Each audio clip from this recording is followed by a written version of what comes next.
The conversation of Eiros and Charmion. Edgar Allan Poe. I will bring fire to thee. Euripides. Androme. Eiros. Why do you call me Eiros? Charmion. So henceforward will you always be called. You must forget, too, my earthly name, and speak to me as Charmion. Eiros. This is indeed no dream. Charmion. Dreams are with us no more. But of these mysteries anon I rejoice to see you looking lifelike and rational. The film of the shadow has already passed from off your eyes. Be of heart, and fear nothing. Your allotted days of stupor have expired, and tomorrow I will myself induct you into the full joys and wonders of your novel existence. Eiros. True, I feel no stupor, none at all. The wild sickness and the terrible darkness have left me, and I hear no longer that mad, rushing, horrible sound, like the voice of many waters. Yet my senses are bewildered, Charmion, with the keenness of their perception of the new. Charmion. A few days will remove all this. But I fully understand you, and feel for you. It is now 10 earthly years since I underwent what you undergo, yet the remembrance of it hangs by me still. You have now suffered all of pain, however, which you will suffer in Aden. Eiros. In Aden? Charmion. In Aden. Eiros. O God. Pity me, Charmion. I am overburthened with the majesty of all things, of the unknown now known, of the speculative future merged in the august and certain present. Charmion. Grapple not now with such thoughts. Tomorrow we will speak of this. Your mind wavers, and its agitation will find relief in the exercise of simple memories. Look not around, nor forward but back. I am burning with anxiety to hear the details of that stupendous event which threw you among us. Tell me of it. Let us converse of familiar things, in the old familiar language of the world which is so fearfully perished. Eiros. Most fearfully, fearfully. This is indeed no dream. Charmion. Dreams are no more. Was I much mourned, my Eiros? Eiros. Mourned, Charmion. Oh, deeply. To that last hour of all there hung a cloud of intense gloom and devout sorrow over your household. Charmion. And that last hour, speak of it. Remember that, beyond the naked fact of the catastrophe itself, I know nothing. When, coming out from among mankind, I passed into night through the grave at that period, if I remember aright, the calamity which overwhelmed you was utterly unanticipated. But, indeed, I knew little of the speculative philosophy of the day. Eiros.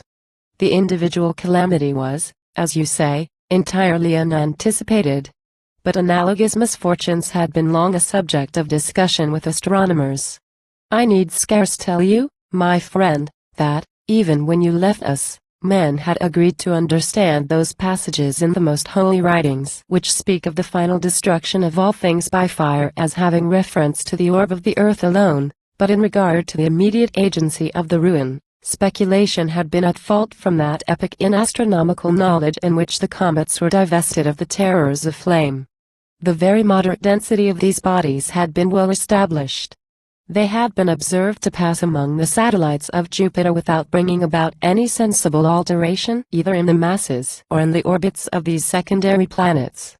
We had long regarded the wanderers as vapory creations of inconceivable tenuity, and as altogether incapable of doing injury to our substantial globe, even in the event of contact. But contact was not in any degree dreaded, for the elements of all the comets were accurately known. That among them we should look for the agency of the threatened fiery destruction had been for many years considered an inadmissible idea. But wonders and wild fancies had been of late days strangely rife among mankind. And, although it was only with a few of the ignorant that actual apprehension prevailed, upon the announcement by astronomers of a new comet, yet this announcement was generally received with I know not what of agitation and mistrust. The elements of the strange orb were immediately calculated, and it was at once conceded by all observers that its path, at perihelion, would bring it into very close proximity with the earth. There were 2 or 3 astronomers of secondary note who resolutely maintained that a contact was inevitable. I cannot very well express to you the effect of this intelligence upon the people. For a few short days they would not believe an assertion which their intellect, so long employed among worldly considerations, could not in any manner grasp. But the truth of a vitally important fact soon makes its way into the understanding of even the most stolid. Finally, all men saw that astronomical knowledge lies not, and they awaited the comet. Its approach was not at first seemingly rapid, nor was its appearance of very unusual character. It was of a dull red, and had little perceptible train. For 7 or 8 days we saw no material increase in its apparent diameter, and but a partial alteration in its color. Meantime, the ordinary affairs of men were discarded, and all interest absorbed in the growing discussion instituted by the philosophic in respect to the cometary nature. Even the grossly ignorant aroused their sluggish capacities to such considerations. The learned now gave their intellect, their soul to no such points as the allaying of fear, or to the sustenance of love theory. They sought, they panted for right views. They groaned for perfected knowledge. Truth arose in the purity of her strength and exceeding majesty, and the wise bowed down and adored. That material injury to our globe or to its inhabitants would result from the apprehended contact was an opinion which hourly lost ground among the wise, and the wise were now freely permitted to rule the reason and the fancy of the crowd. It was demonstrated that the density of the comet's nucleus was far less than that of our rarest gas, and the harmless passage of a similar visitor among the satellites of Jupiter was a point strongly insisted upon, and which served greatly to allay terror. Theologists, with an earnestness fear enkindled, dwelt upon the biblical prophecies, and expounded them to the people with a directness and simplicity of which no previous instance had been known. That the final destruction of the earth must be brought about by the agency of fire, was urged with a spirit that enforced everywhere conviction. And that the comets were of no fiery nature, as all men now knew, was a truth which relieved all, in a great measure, from the apprehension of the great calamity foretold. It is noticeable that the popular prejudices and vulgar errors in regard to pestilences and wars, errors which were wont to prevail upon every appearance of a comet, were now altogether unknown, as if by some sudden convulsive exertion reason had at once hurled superstition from her throne. The feeblest intellect had derived vigor from excessive interest. What minor evils might arise from the contact were points of elaborate question. The learned spoke of slight geological disturbances, of probable alterations in climate, and consequently in vegetation, of possible magnetic and electric influences.